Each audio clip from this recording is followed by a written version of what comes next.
So welcome back guys to anime time moments. आज के दिन हम बात करने वाले हैं सॉलिड स्टार के ऑफिशियल एपिसोड 134 पर। तो स्टार्ट करते हैं अपनी आज की वीडियो को। एपिसोड स्टार्ट होते ही सबसे पहले हम देखते हैं पुश जिन और लू फेंग के दरमियान चल रही फाइट को, जो कि अपने क्लाइमैक्स के काफी ज्यादा करीब होती है, क्योंकि सारे फाइटर्स एक साथ मिलकर लू फेंग पर अटैक कर रहे होते हैं ताकि सबसे पहले तो वो लू फेंग को अपने रास्ते से हटा दें, जिसके बाद ये लोग अपना मैच रीस्टार्ट करें। मगर लू फेंग भी गोल्डन हॉर्न बीस्ट की ओल्ड मेमोरीज के थ्रू मेटल डोमेन और मेटल की एवोल्यूशंस किस तरह से की जा सकती हैं, उन सब को स्टडी कर रहा होता है, जो कि लू फेंग की स्ट्रेंथ के इंक्रीज होने में काफी ज्यादा काम आने वाली है। जिसके साथ ही लू फेंग कहता है, गोल्डन हॉर्न बीस्ट की ओल्ड मेमोरीज का यूज करते हुए मैं काफी ज्यादा चीजों को ही समझ पा रहा हूँ और काफी ज्यादा मिस्ट्रीज को जान पा रहा हूँ, और अगर तुम इन सारी मेमोरीज को अच्छे तरीके से यूज करो तो मैं गॉडली डिसेंडेंट आर्मामेंट के 9 गोल्डन स्वॉर्ड की टेक्निक को अनलिश कर सकता हूँ। और यही करने में लू फेंग किसी हद तक कामयाब भी हो जाता है, और इससे पहले के सारे ओपोनेंट्स लू फेंग पर अटैक कर पाए, लू फेंग काउंटर अटैक स्टार्ट करता है और एक एक करते इन सबको पुश बैक करना स्टार्ट कर देता है, जिनमें सबसे पहले तो पुश जीन आता है, जिसको कि अपनी फिजिकल स्ट्रेंथ पर काफी ज्यादा बिलीव होता है।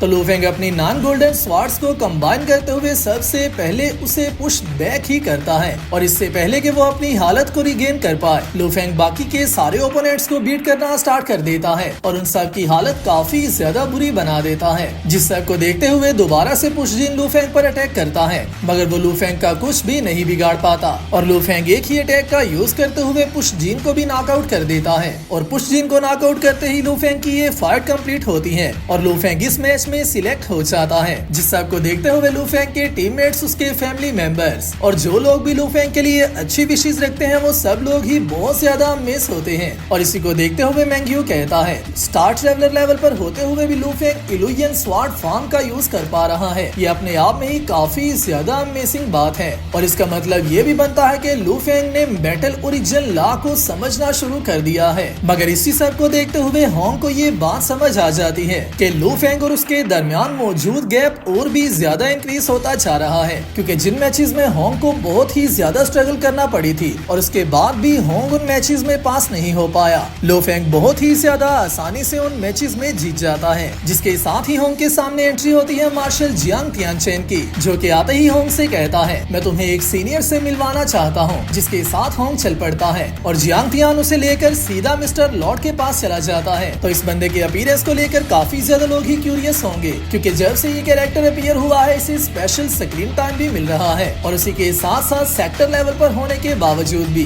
जियांग तियान भी इसकी काफी ज्यादा रिस्पेक्ट करता है। तो उसके पीछे की रीजन मैं आप सबको इसकी कैरेक्टर वीडियो में बताऊंगा, क्योंकि ये कैरेक्टर आने वाले टाइम में काफी ज्यादा स्पेशल होने वाला है, जिसके लिए मैं एक अलहदा से वीडियो बना दूंगा। तो जैसे ही होंग आकर इससे मिलता है तो इसकी आंखों में देखते ही होंग को इसके और अपने दरमियान मौजूद पावर गैप फील हो जाता है, जो कि अपने से ज्यादा किसी भी पावरफुल इंसान को देखने की वजह से फील होता है। जिसके साथ ही मिस्टर लॉर्ड होंग से कहता है, मैं तुम्हारी जीनियस बैटल की सारी बैटल्स को वॉच कर रहा था और मैंने तुम्हारी सारी अचीवमेंट्स को ही देखा है। तुम्हारी लाइट पावर बहुत ज्यादा हद तक मेरी पावर के साथ मिलती है, और मुझे ऐसा लगता है कि तुम मेरे स्टूडेंट बनने के लिए बहुत ही ज्यादा सूटेबल कैरेक्टर हो। जो सुनते हो कि सबसे पहली बात तो ये होती है कि मेरे से ज्यादा और भी ग्रेट लोग यहाँ पर मौजूद हैं, मगर आपने मुझे ही क्यों चूज किया है। जो सुनते मिस्टर लॉर्ड उसे बताता है, मेरे जैसे सेक्टर लॉर्ड पावर हाउस के लिए, जिसने कि अपनी लाइफ का ज्यादातर टाइम गुजार लिया हो, मोमेंटरी एबिलिटीज कोई मायने नहीं रखती।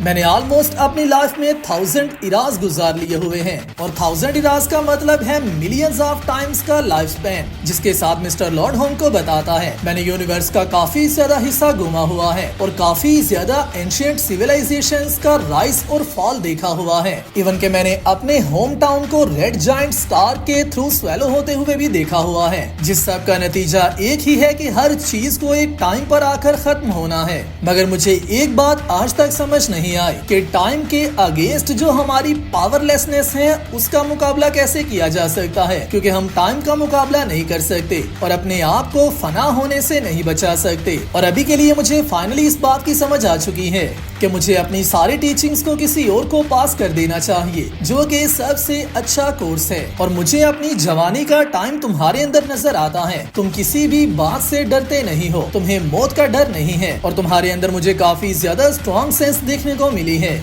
और अगर तो तुम मेरी एबिलिटीज को मास्टर कर लेते हो और आने वाली अगली जनरेशन को उसे पास कर दोगे, तो मैं हमेशा ये समझूंगा कि मैं इस यूनिवर्स में जिंदा रहा हूँ। जो सब सुनते हुए होंग को इस बात की समझ आ जाती है कि मिस्टर लॉर्ड सच में ही उसे अपना डिसाइपल बनाना चाहता है। और उसी के साथ साथ होंग को भी अभी के लिए एक ऐसे टीचर की जरूरत है जो कि उसे गाइड कर सके। मगर इससे पहले कि होंग कोई जवाब दे, मिस्टर लॉर्ड दोबारा से उससे कहता है, अभी के लिए मेरा टाइम खत्म होने वाला है, जिससे पहले मैं यूनिवर्स की कुछ ऐसी प्लेसेस को विजिट करना चाहता हूँ जो कि मुझे ऐसा लगता है कि मेरे ब्रेक थ्रू में काम आ सकती हैं और मेरा लाइफ स्पैन और भी ज्यादा इंक्रीज हो सकता है। और अगर तो तुम मेरे स्टूडेंट बनने के लिए तैयार हो रहे हो, तो तुम्हें फिर मेरे साथ 20,000 ईयर्स के लिए यूनिवर्स में कहीं ना कहीं ट्रेवल करने के लिए जाना होगा। जिसका मतलब ये है कि होंग को अपने मास्टर के साथ 20,000 ईयर्स के लिए लगातार ट्रेवल करना होगा और अर्थ से दूर रहना होगा, क्योंकि पता नहीं ये यूनिवर्स में कहां कहां घूमने के लिए जाएंगे और क्या क्या फेस करेंगे। जो सुनते हो काफी ज्यादा शौक होता है। मगर उसी के साथ ही जियांग तियानचेन उसे कहता है,